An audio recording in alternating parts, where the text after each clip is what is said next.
and it will create problems. So, that was the problem in the design of say lined canal. And when we talked about design of unlined canal, then again there may be two different type of formation through which the channel is moving. Say one can be non-alluvial and other can be alluvial. So, when it is alluvial channel, or first let us talk about when it is non-alluvial channel, then the question of getting eroded, this will be coming when the velocity exceed a high level, that is there is always a maximum permissible velocity and we should not allow the velocity to be higher than that maximum permissible velocity. So, that was the design consideration, because sedimentation, the problem of sedimentation is little less than the problem of say scouring in case of non-alluvial channel.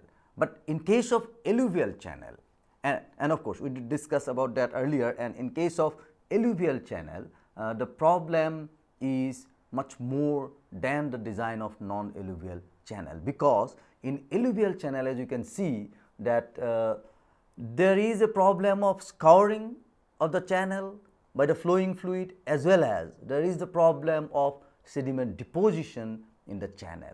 Now, if sediment get deposited, then also there are problem. If sediment suppose if the channel gets scoured up, then also there is a problem. As such, the very design principle is that we should try to have a velocity which is of the type that non-silting, non-scouring. Of course, in true sense, it is very difficult to get a velocity of that type. In reality, there will be scouring to some extent, there will be sedimentation to some extent, and it will be in a balanced position, and apparently it will be appearing like that this velocity is causing no scouring or nor it is causing any deposition, and that particular velocity we call as critical velocity. And here we should again remember here we should again recall that we did discuss about critical velocity when we were discussing critical flow condition, and that critical velocity is different from this critical velocity. And for designing of this alluvial channels, we have different method. Say one is Kennedy's method and another is Lacey's Resign theory principle. So, these two methods also we did discuss in our last class, and Kennedy's method we completed almost, and Lacey's theory we were discussing the very basic steps we were to discuss, but the equation that were developed by Lacey's were discussed. And so, let us start today with the steps that are involved in design of channel, that is alluvial channel, by Lacey's method. Well, so we can concentrate into the slide that unlike Kennedy's method, the Lacey's method is different from the fact that he gave emphasis on the parameter silt. That is because the erosion depends on the silt and the sedimentation will also depends on the silt size. So, he gave more important to that point, and as such he defined a term called silt factor, and that silt factor was used in most of his equation, and that silt factor f, this silt factor f we need to know. And then he gave one relationship for the silt factor which we can find out in terms of MR. By MR, what we mean that it is the D50 size of the sediment, that is the sediment by which the channel is composed of, and the sediment which is coming in, because we were discussing earlier itself that when we talk about Resign channel, then we consider that sediment that is flowing into the channel, that is the sediment charge we call silt charge, that is flowing into the channel, and the silt with which the channel is being formed are of the same quality. So, we are talking about D50 means both the silt. Well, then this is the D50 side, that is the size of, if we carry out sieve analysis, then the 50% finer than a particular diameter will be getting particular silt size, particular say sieve size, and that we refer as D50, and this is in millimeter. So, we can call that where MR is D50 and it is in millimeter. Okay. So, that way we can get the F size. So, first step is that silt factor F is calculated from average particle size known from sieve analysis. Well, so that will be our first step, and we should be very much careful in determining this F value, because all other relation will depends on these F value. Okay. Then the second step, that Resign velocity V. Resign velocity V means, we mean that is the velocity when the channel will be in resign condition, and in Lec's theory by resign condition we mean that channel has reached the resign condition. That means there will be no further erosion, no further deposition, and it will remain as it is, and that is the very basic principle of resign theory of Lec's. And that resign velocity, at that condition what will be the velocity, that we can find out. This is calculated from the value of Q. Discharge we will have to know. So, because generally when we talk about design of channel, we need to design the channel to carry a particular discharge. So, that Q we will have to know from other hydrological study, or if it is irrigation canal, then depending on the discharge to be supplied to the agricultural field. So, that way we need to know the discharge. So, from that known value of discharge, and already that we have come to know what this F value is, from the known value of F, using these two value we can find out what velocity is, that resign velocity, by using this formula. In fact, when we were discussing in the last class, we were talking about this particular formula which was given by Lec's, and from this formula itself we can have this relation, because if we multiply this by V, that in fact I did so in the last class also, that if we multiply it by the V, this A into V become Q, and this become V to the power 6. That way V we are getting as Q F square by 140 to the power 1/6. So, that way we can get the V value. Now, once we get the resign velocity V, then for design of channel we need to know what will be the hydraulic radius, because this V and Q, based on Q we can have the V, and from that again we can have area. But then what will be the hydraulic radius, that is also important for design purpose. And then, so hydraulic radius is then calculated. Hydraulic radius is calculated using Lec's equation, this particular equation that we did discuss in our last class, that is V is equal to 2 by 5 F r to the power half. Well, from this we know V, we know F, so we can have what is hydraulic radius. And what hydraulic radius is, if somehow it is not in memory, then it is nothing but A by P. So, that we need to find out, and A is nothing but it is a function of bed width B and Y. And of course, if it is a trapezoidal channel, then side slope Z is also coming here, and of course, the Z in Lec's theory we keep a fixed value, that is 0.5:1 is normally kept. That is for resign condition, it is considered that Z will be 0.5:1. So, by that Z we move. So, that is why I am writing this as A is equal to a function of B and Y, and P is also a function of B and Y. So, we have two unknown, and we are getting one relation which is giving us actually the value of A by P. If somehow we can get the value of A and P separately, then our task is over in a sense, because now we will be having two equation. If we can have A and P, we will be having two equation of B and Y and two equation. So, from that two equation we can solve for two unknown B and Y. So, now let us see how we can have that. Well, so sectional area A, we have R with us, the sectional area A, and the perimeter P is calculated by using continuity equation. Also we can apply it, because Q is equal to area into velocity. So, already we have got the velocity term. So, we know Q. So, we can find area directly, or we can use this sort of equation also. This is also one equation that is given by Lec, that is A F square is equal to 140 V to the power 5. In fact, these are all related equations. So, if we use this equation, then also we can find out what the area is, or from continuity equation we can find what the area is, and that we can calculate directly. And then P we can calculate by using this particular equation. P is equal to 4.75 root over Q. Well, So, Q is known, that is why we can find out P. Now, here I want to emphasize one point, that these coefficients that we are writing here, that is P is equal to say 4.75, that value is actually, this equation rather itself is a derived equation. Original equations were given by Lesses, and from that we derived this equation. And so, this coefficient 4.75 is not exactly 4.75, and that is why there are some say round off made in this part. And another important point, that originally this formula were developed in FPS system, and then it was converted to say our meter second system, MKS system. So, that way in this conversion also we always introduce some amount of error. So, anyway, but still when we are doing our design purpose, say finally we are getting our design section.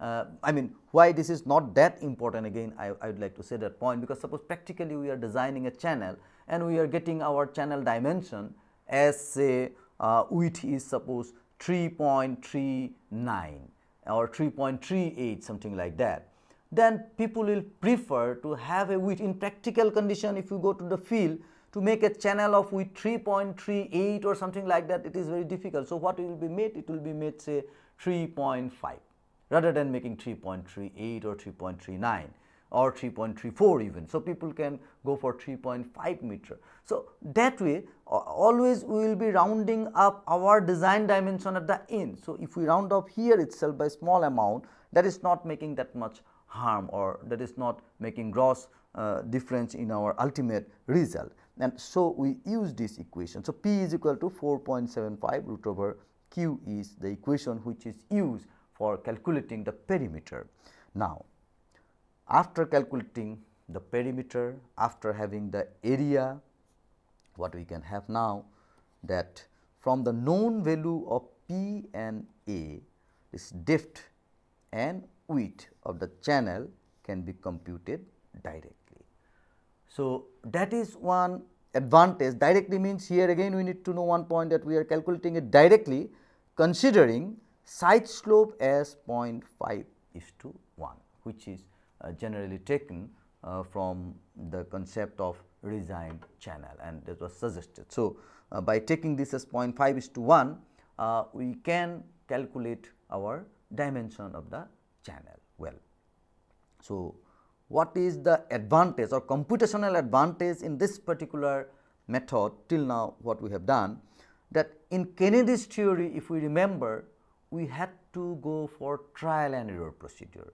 That is, we get a velocity, say non-silting, non-scoring velocity by Kennedy's theory, that is V is equal to say 0.55, then depth to the power 0.64. So, from that sort of equation we got a critical velocity. Of course, then later on he introduced a coefficient m, a multiplying coefficient m again, which take care of about that I mean silt size. So, that way we were getting that velocity. Then based on that velocity we calculate the dimension of the channel, and then after getting the dimension of the channel, getting the slope of the terrain, we calculate what the actual velocity will be by using uniform flow formula. And then this velocity, that is the uniform flow velocity, what we are getting in actual, after getting the size dimension of the channel, we can calculate for a given discharge what will be the velocity. So, that velocity and the critical velocity, that is the non-silting, non-scoring velocity, we need to compare. If these two are matching, then only we consider that our design is okay.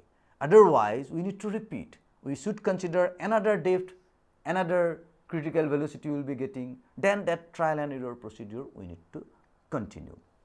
Well, and then in some cases when B by Y ratio was given for that particular discharge, and then we can in that case adjust our slope, but that is also by trial and error procedure. Well, so but here in Les's theory, that trial and error procedure is not required. That is why it is directly we can calculate. That is one advantage of Les's equations. And then of course, after designing the size, we need to know that what will be the resign slope, because as we did discuss in the last class that a channel adjust a channel when once we allow a particular amount of discharge to flow through it, it will be adjusting its depth, it will be adjusting its width, as well as it will be adjusting its slope. And for a particular and it will be adjusting the slope in a way that it will be in resign condition for a particular depth, for a particular width, and for a particular slope. So, slope is also important here, and that is why for lattice design we need to calculate what the resign slope is, and that resign slope we can calculate. That longitudinal resign slope is calculated by using the slope equation S is equal to f to the power 5 by 3. Again it is a function of f, that is the Silt factor, f to the power 5 by 3 divided by 3340 q to the power 1/6. Of course, here I want to mention one important observation, that is this is also a derived equation. This S, that expression we are getting, is also a derived equation, and if we derived it from the equation that we are using here, say this one or the previous equations that we were using, all these equations, and of course, you can refer to the equations that we did discuss in our last class. So, when we put all those equations, we manipulate with all those equations and we try to get an expression for this slope in terms of q, then the actual derivation we get the value 3455, but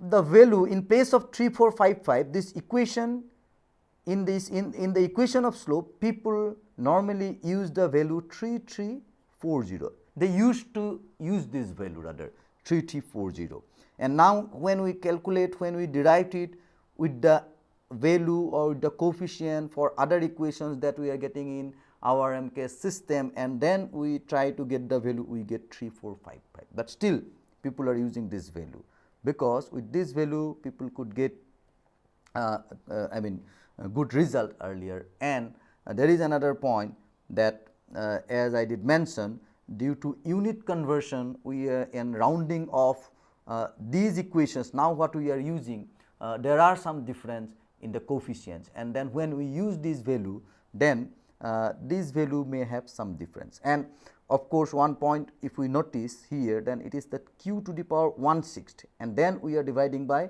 3340. It is a very large number, in fact 3340, and f value is a very small value, f value is a small value, and that is to the power 5 by 3 is there. So, now when we talk about the slope, in place of 3340, if we use 3455, the difference will not be, the value of S, ultimately the difference in value of S will not be that much large. But still I mean some student, or in fact sometimes people get confused that when we derive we get 3455, but in the equation it is written as 3340. Many books are following this 3340 equation, and many books are using or rather some books has mentioned this point, that 3455 or around 3450. So, there should not be much confusion about that part, because these are derived equation, and this coefficients can always have some influence on that, what coefficients we are using, and rounding of the coefficients, and then conversion of unit, all those things are playing its role there. Then similarly from this q we can calculate the slope, resign slope, and similarly by using the hydraulic radius r, what we have already obtained, using that hydraulic radius r also we can calculate the slope.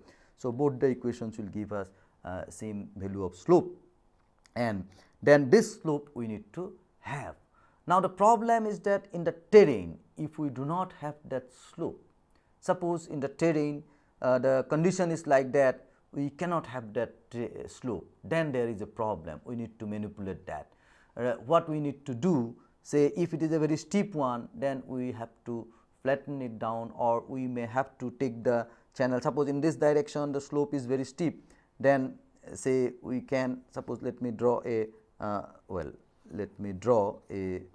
slope, suppose this is say from here to here, this is the slope in the three-dimensional view. Let me draw it like that. So, this is the slope, and this slope is much more. Of course, if it is very high, then or very low, then it is difficult to manipulate, but to some extent we can manipulate like that. Say if this is very large, then this one we can just fill it up and we can reduce the slope. This is one way.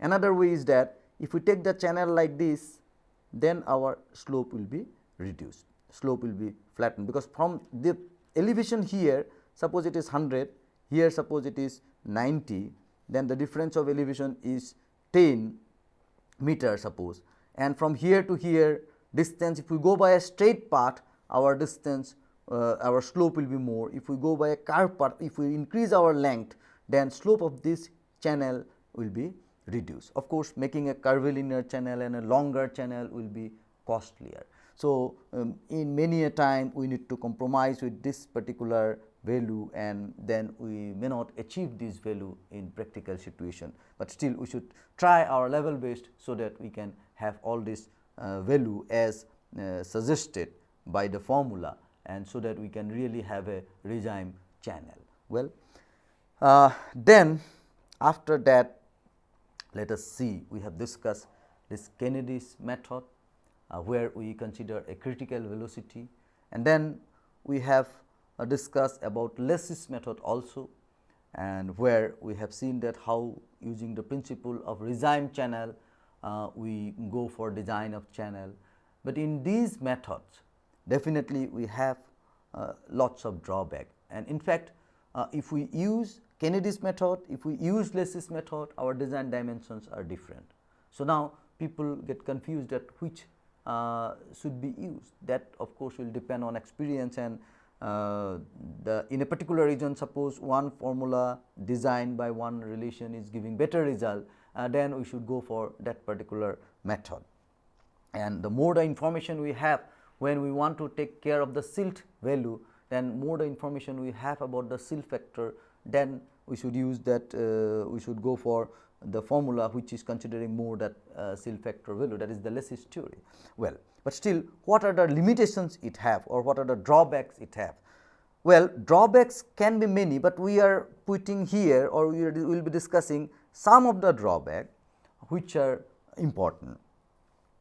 Say size of silt particles generally do not remain same from upstream to downstream due to attrition of the particles. Here we are talking about a silt grade, say D50, or say silt size.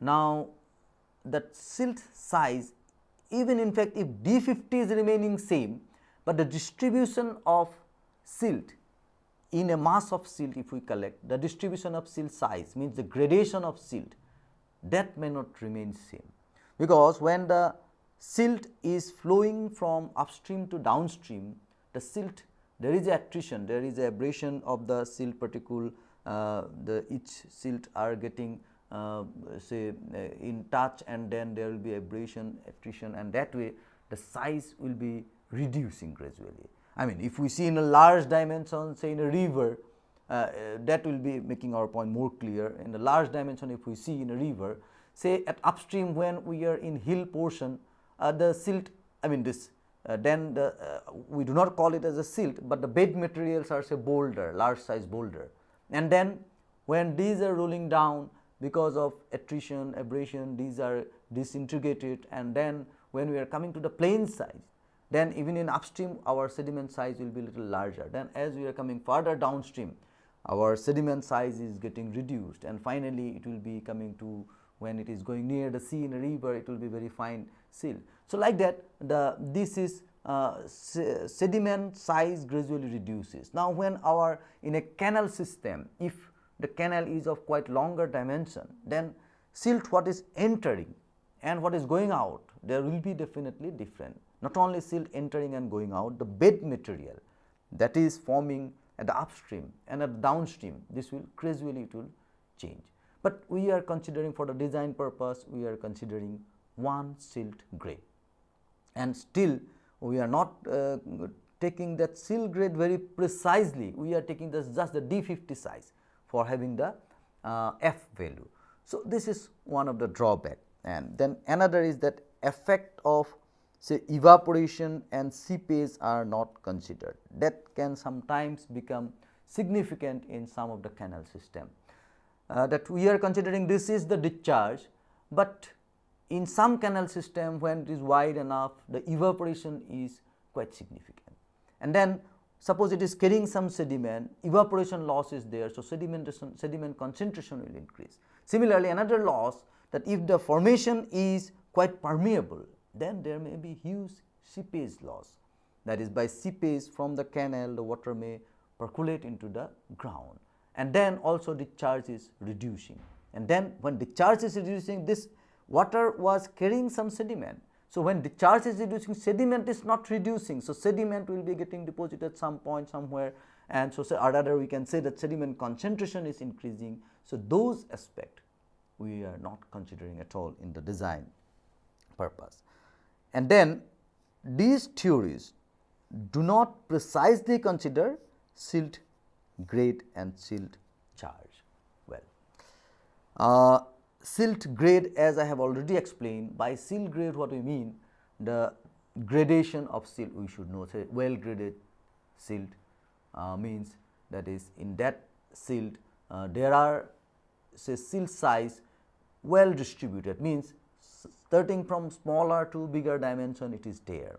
And if it is poorly graded or uniformly graded, means all silts are of course almost of say similar dimension, and this is for the strength purpose it is not good. So in fact this silt grade we are not considering precisely, rather we are putting only one value, that is the D50, to represent the silt size and or silt grade, and that is why that we are not considering it in a very precise way. Then silt charge, that is not considered in this equation. Say we are talking about discharge and we are considering one point, that silt charge that is coming into the channel and the silt which is forming the bed is of the same size, fine, but how much silt is coming, that is basically we are talking as silt charge. So what is the silt concentration or the silt load in the channel, that is not at all considered in the entire design procedure. Well, of course, some later on some design procedure has been suggested where the silt charge is considered directly, explicitly considered. Well, so this is one drawback of these two methods. Then more importantly, these equations are empirical. As you know that Kennedy derived this equation based on his observation of some stable ridge in upper buried of canal region, where say it has a particular silt size and then climate condition and all those things are there. It is for upper buried of canal region, but for a different region that formula may not be applicable because silt size may be different and other factors may be different. Well, so these equations are empirical, means based on the observed data, and therefore the values of coefficients and exponents. Well, if we remember that there are in all equation there are some coefficients, there are some exponents. So values of these coefficients and exponents are definitely not universal. So in true sense, these in true sense depend on the local condition, depends on the local condition. It is very important. Say if I write the Kennedy's equation, say V is equal to 0.55, okay, I can put m also here, that which take care of the silt. Well, then d to the power 0.64. Well, in this equation when originally it was suggested, of course, this is again in our meter unit and MKS system, but originally it was suggested in FPS system, and then there were also some rounding of this value. Well, now in presently used equation is this one, but here say to take care of the silt part, that is to take care of the influence of different location, this m was introduced, where m is nothing but say v by v0, where v is the velocity that is the critical velocity, non-silting, non-scouring velocity of the region, and then V0 is the critical velocity or non-silting, non-scoring velocity of upper body drop canal region. Now, if silt size of that particular location is larger, then value of m is greater than 1. If silt size are smaller than the upper body drop canal region, then m value will be less than 1. Well, that is taking care of the silt factor, but this is not enough. People observed that with change in silt size and with change in location, this exponent is also changing. This exponent is also changing. In fact, in India, say for Godavari region, for different river valley, experiments were conducted, and it was found that for critical velocity, for stable section, for stable channel, like Kennedy's formula, of course, the format is same, that is some coefficient, then its depth n to the power say n, V is equal to. So, this is the general form, and this format remaining same, but for different region of India, this coefficient C and this n were determined, and it was found that this value varies. So, this is of course important. That is why now we can say that Kennedy's formula is basically V is equal to say C, one coefficient we are using, then d to the power n. This is the general form say.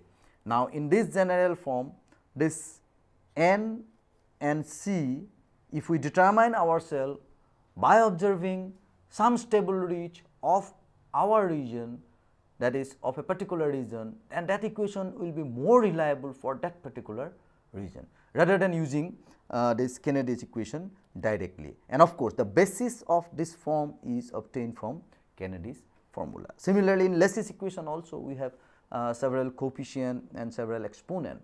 So, we should take care of those value, and these are empirical, and in fact, they hardly have a very strong analytical basis. Of course, that the V was related to D, that has some analytical basis.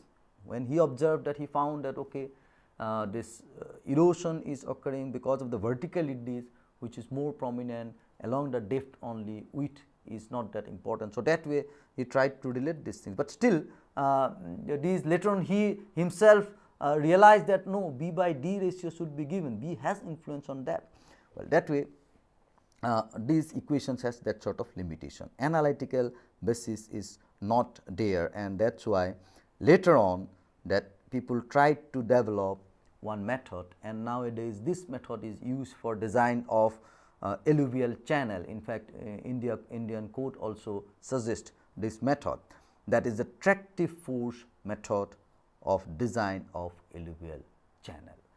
So, after covering this Kennedy's and Lesch's theory of design of alluvial channel, now we will be moving on to design of alluvial channel using tractive force method.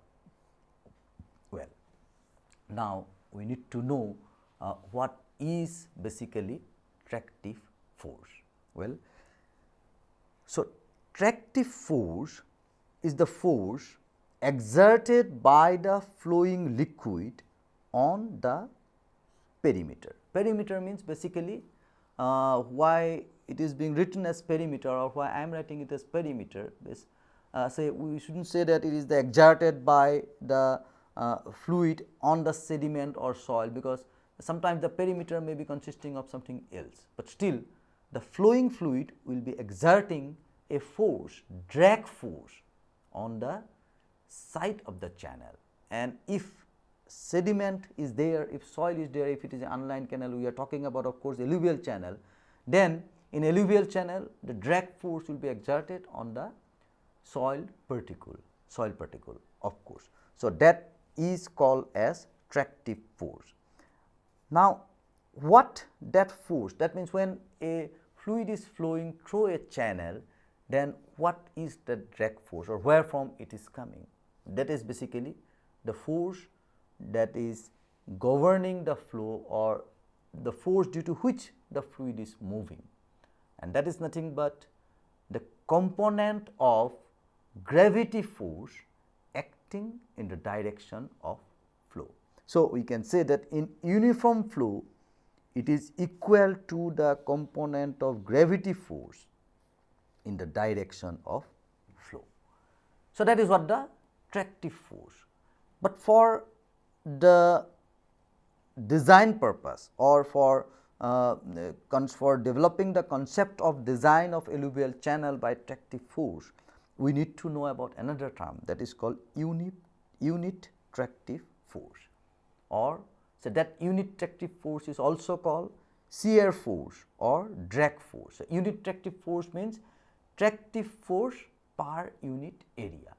When we talk about force per unit area, we use the term pressure normally or say stress, and that is why but in case of tractive force we are using the term, popularly it is being used, and we are using the term that is the unit tractive force. And of course, we can call, that is why this is a shear force, or say we can call it as a drag force also. Now, if we recall our earlier discussion itself in uniform flow, then we had this sort of analysis. Say in a channel, this is the bed, and then water is flowing like that, and let us consider say this portion, and well, let me draw, say this is the section, this is the section, and then sectional area is this area, and of course, we could take the, we are considering uniform flow. So, wherever we are taking the section, it does not matter, but if the channel is non-prismatic, it is better to take the section from the central part, so that it represent both sides in a well represented way. Now, say this is area and this is the perimeter, perimeter is the entire side length, this is the perimeter, and say weight of this is W, weight of this fluid is W. Okay. Well, W means this W, if I represent this W to write the total weight, and say unit weight of the fluid, if I write as say small w, unit weights, sometimes we are using the term gamma also, gamma W to represent unit weight. Well, in different book this different symbols are used, we should not get confused by these symbols, we should know the very physical meaning of this one. So, it is the unit weight of water if we write, then unit weight multiplied by the volume of this fluid. We are talking about the fluid volume between section 1 and 2. So, what is this volume of the fluid? If the area is A and if we take length of this portion L, say L, length of this portion as L, then what will be the volume of this one? It is A multiplied by length, A multiplied by length, this is what the weight. And now, what is the force that is acting in the direction of flow? Well, now if I draw a perpendicular line, then this angle is theta, this angle is theta perpendicular to the bed, because the slope is theta. If I give this angle here, this is also theta. Okay.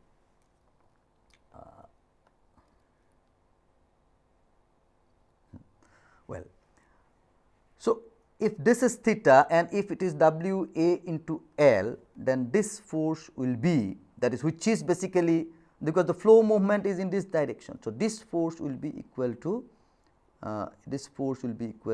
W A L into sin theta, W A L sin theta.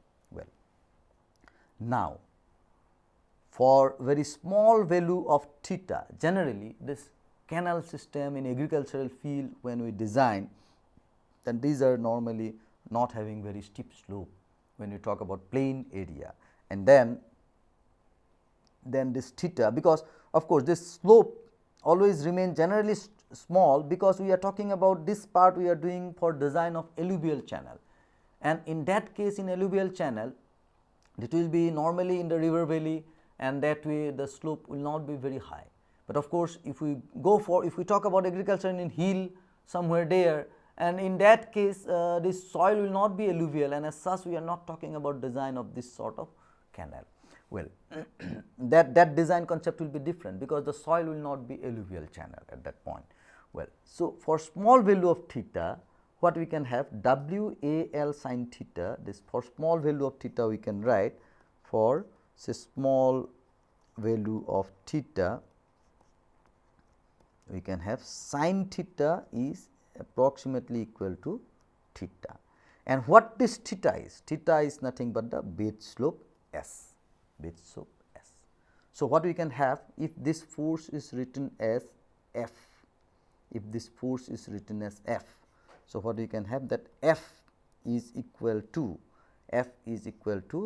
W A L and S, W A L and S. Well, now, this is what the tractive force as per definition. The force exerted by the flowing fluid, this is the force which is driving. So, this force is taking the water. So, this is the force exerted by the flowing fluid. But now, what is unit tractive force? The force exerted per unit area. So, what the total area? Total area means here we are concerned about, because drag force we are talking about exerted on the perimeter of the channel. So, perimeter means if we talk about the surface that over which it is being applied. So, the total length will be, total surface area will be this perimeter into the length. If I talk about the channel, it is basically going like that. So, this perimeter into the length, this length is same as that what I am drawing. So, this is the total surface area. So, tractive force say per unit area, which is nothing but the unit tractive force that we are talking about. This will be equal to say W A L S divided by what is the surface area, that will be P into L, P into L. This is the surface area, perimeter, length and then L. If you open it, this is the surface area, okay, P into L. So, that we generally write as tau, tractive stress tau, or that tau is equal to, we can write. So, A by P, that can be written as R, L and L would get cancelled. So, this is equal to W, R and S, where W is the unit weight of water, where W is unit weight of water. What is R? We know hydraulic radius. So, I am not writing it here, and then S is bed slope, S is bed slope.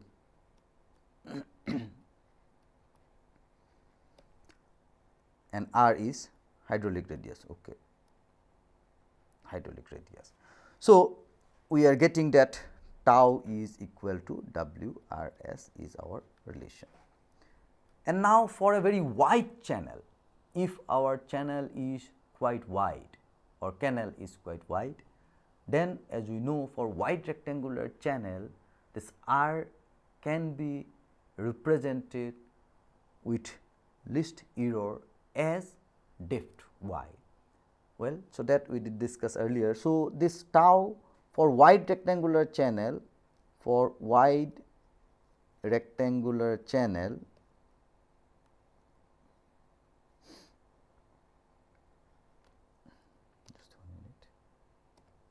for wide rectangular channel, tau can be written as W y into S.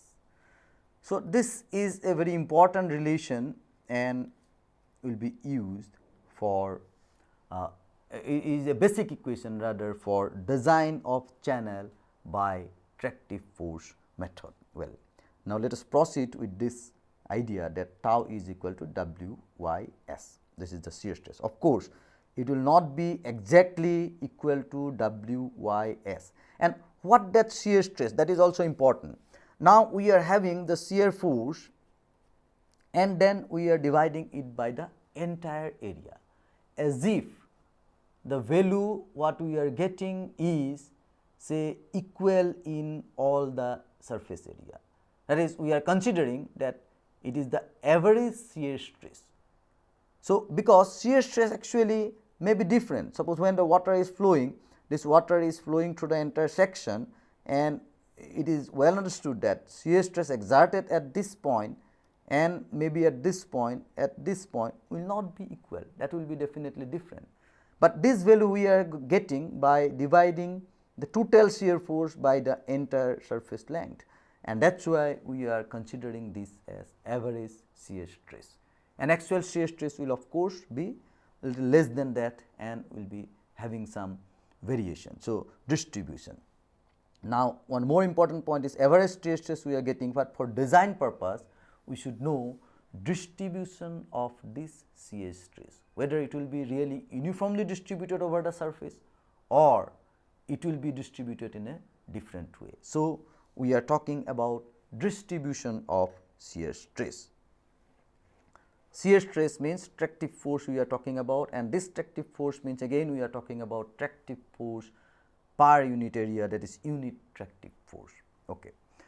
So, distribution of tractive force in case of wide channel is of course uniform.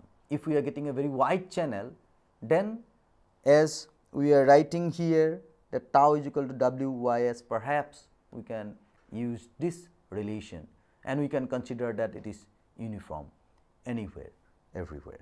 But generally all channels are not that wide, and again wide means how wide, that point is there, that how much wide the channel is, that is obtained by the value of B by Y. It is always related. Say a bed width, if the bed width is 10 meter and the depth is say 0.5 meter, that also we can consider as wide. A 10 meter wide channel with suppose depth of 0.5 meter only, that can be considered as wide, because B is significantly larger than depth Y. But the same 10 meter width channel, a channel with bed width 10 meter, but suppose its depth is 3 meter or 4 meter, then we cannot consider this as a wide. So, wide not necessarily means only the B value. This basically means what is the B by Y ratio. B should be much larger than Y, sufficiently larger than Y. In that case only, and in that case only we can consider R to be equal to Y for wide rectangular channel, otherwise not. R means hydraulic radius is equal to the depth that we consider when B is much larger than the Y value. So, that we should be very much careful. If someone asks a question that a 20 meter wide channel, can we consider this as a wide rectangular channel, that is not the right question.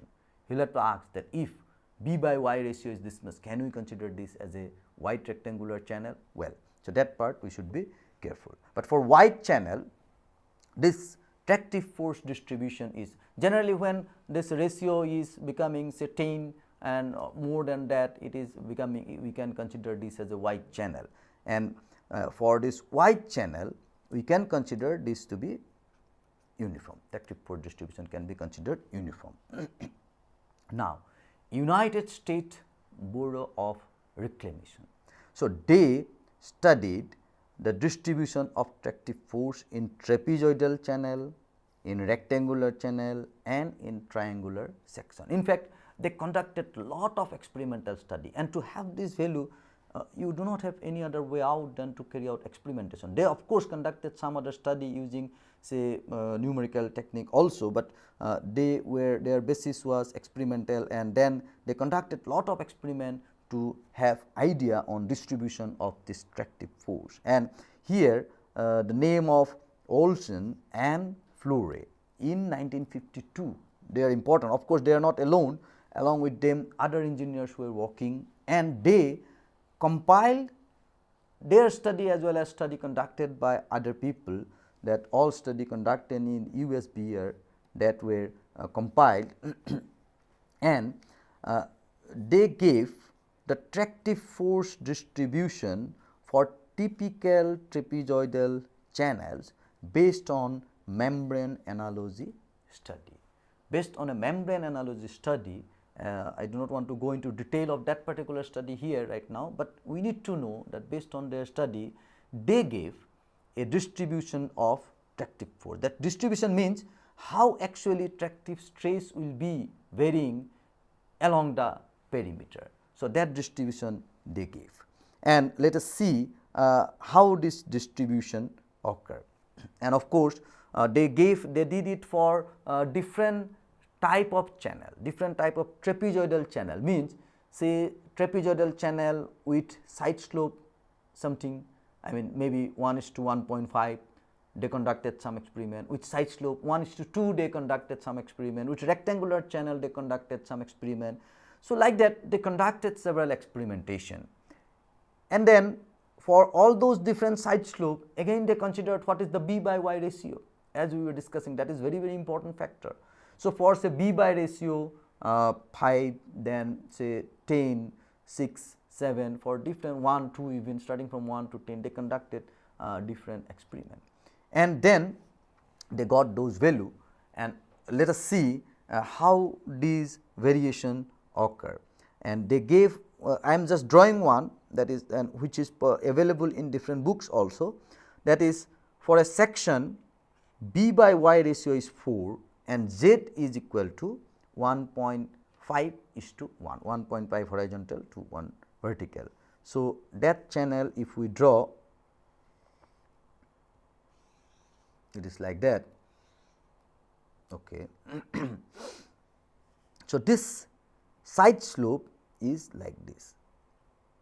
So, it is 1.5 and this is 1. Well, and then this width, if the depth is, suppose depth is say y, if this depth is y, let me take little proportion to a, it is because B by Y is 1/4. So, if this depth is y, then this is say depth is y, then width is equal to 4 times of the y.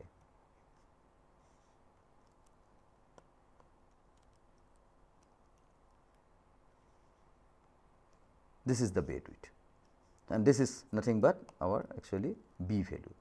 B is equal to 4 y. So, for that particular channel, if we draw the shear stress distribution, then we can see that at the bed,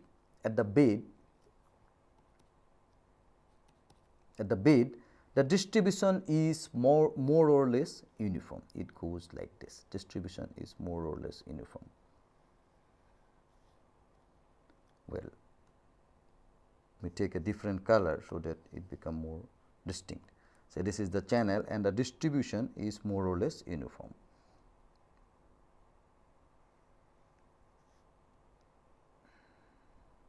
See, it is like that.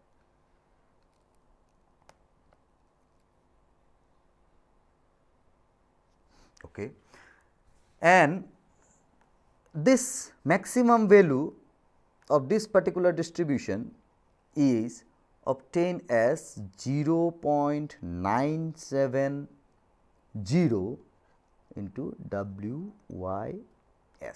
Now, what it means that every point we have shear stress, we are plotting, say graphically we are plotting the shear stress, whatever shear stress value here we are getting, we are plotting it, and then finally we are getting the graph. This is nothing but graph of shear stress at different point.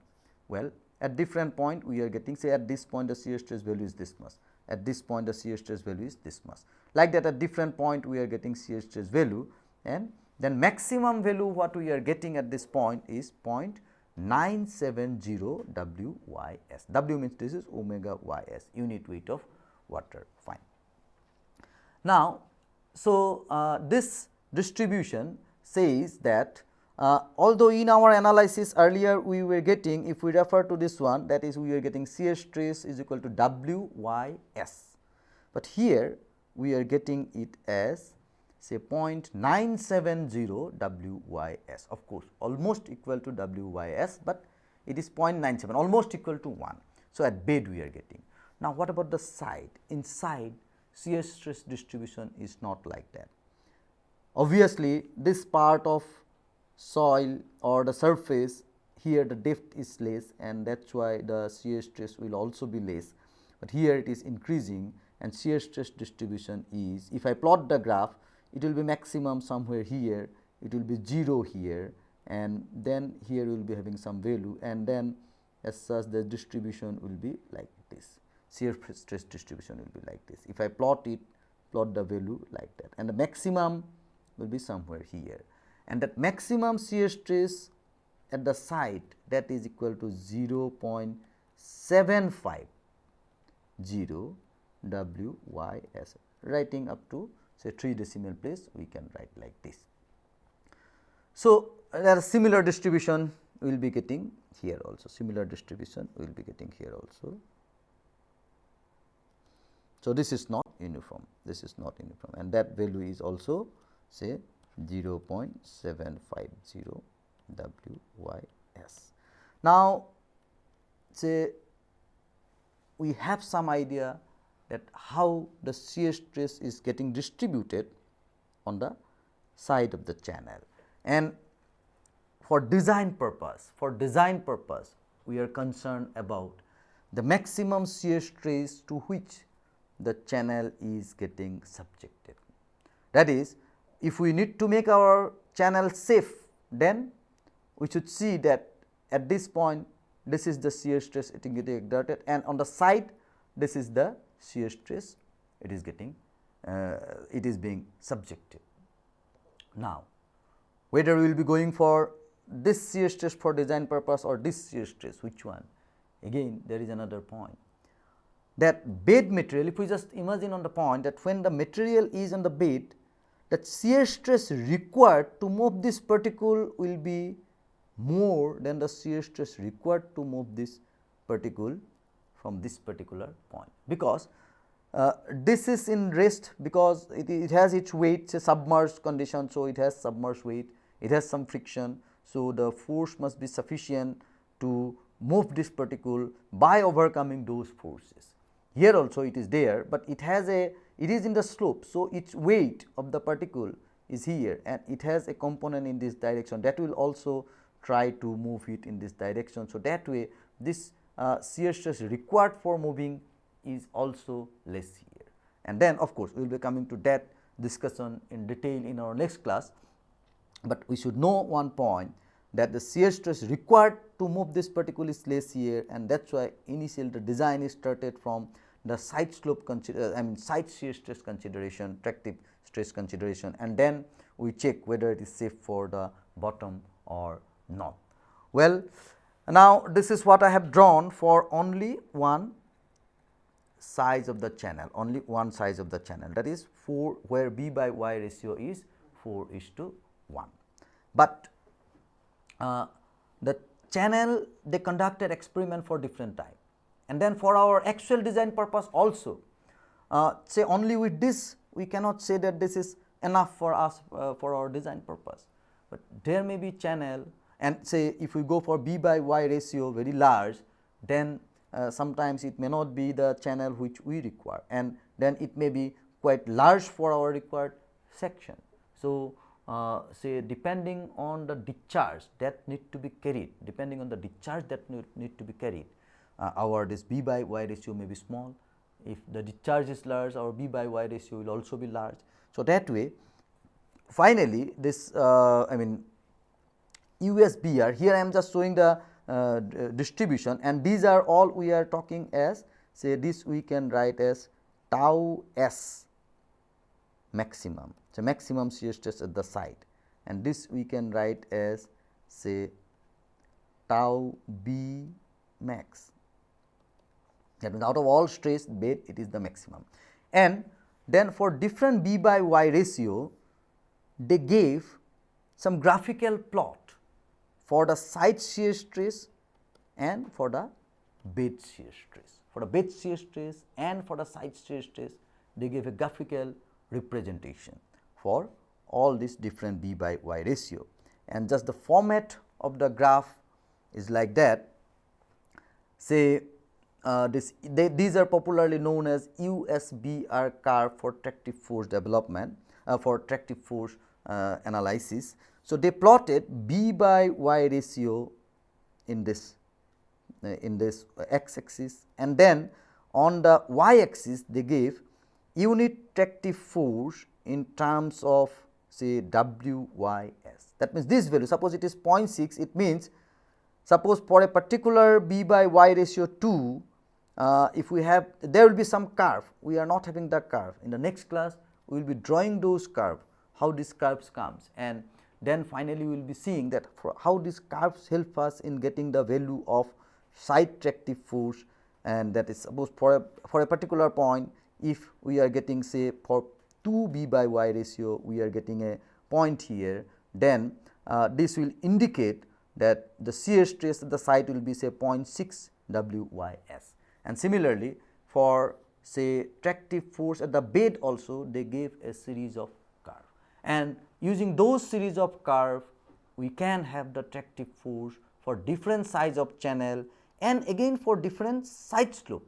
Channel may be of different b by y ratio, as well as channel will be having different side slope. For those different side slope, different b by y ratio, now with these curves we will be able to have our tractive stress, unit tractive force, and then based on that value you will be able to design. Of course, what is required is the permissible tractive stress. What we are getting is the tractive force exerted by the flowing fluid, but we need to know that how much tractive force it can bear, that is called permissible tractive force, unit tractive force. So, those we will be discussing, and based on that how the channel can be designed by using tractive force method, design steps, that we will be discussing in the next class.